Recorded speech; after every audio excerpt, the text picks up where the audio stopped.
સમાચારોમાં આગળ વાત કરીએ। દાદાના બુલડોઝર એક્શનમાં જોવા મળી રહ્યા છે। જે અલગ અલગ દબાણો કરવામાં આવ્યા હતા જૂનાગઢમાં, ત્યારે જૂનાગઢની અંદર શિવરાત્રીના મેળાને ધ્યાનમાં રાખી અને અત્યારથી જ એ દબાણો દૂર કરવાની કામગીરી શરૂ કરવામાં આવી છે।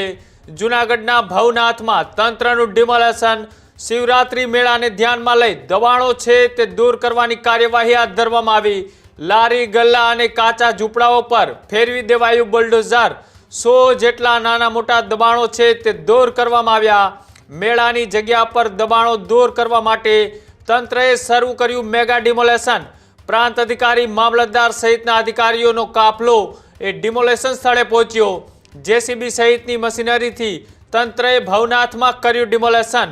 હજુ પણ દબાણો દૂર કરવાની કામગીરી શરૂ રાખવા એ તંત્રએ આદેશ આપ્યા છે। ભવનાથની અંદર શિવરાત્રીના મેળા પહેલા એ તંત્ર દ્વારા દબાણો દૂર કરવાની કામગીરી શરૂ કરી। જે દબાણો કરવામાં આવ્યા હતા લારી ગલ્લા અને ઝૂંપડા અને સાથે જે દુકાનો દ્વારા એ છાપરાઓ નાખી અને દબાણો કરવામાં આવ્યા હતા, તે તમામ દબાણો ઉપર આજે દાદાનું બુલડોઝર ફર્યું। તંત્રએ જ્યાં સુધી એ દબાણો ખાલી ન થાય ત્યાં સુધી ડિમોલેશન ચાલુ રાખવાના આદેશ આપ્યા છે।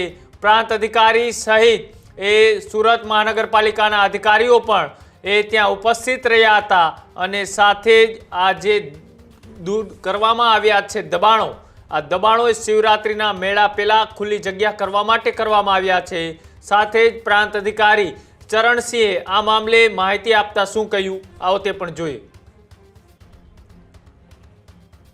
આગામી સમયમાં મહાશિવરાત્રી મેળો આવી રહ્યો છે, ત્યારે માનનીય જિલ્લા કલેક્ટર સાહેબની સૂચના એવી છે કે ભવનાથ વિસ્તારમાં મોટી સંખ્યામાં યાત્રિકો આવતા હોય છે, તો નડતરરૂપ જેટલા પણ દબાણો છે એ બધા દૂર થાય તો સારી રીતે મેળો કરી શકાય।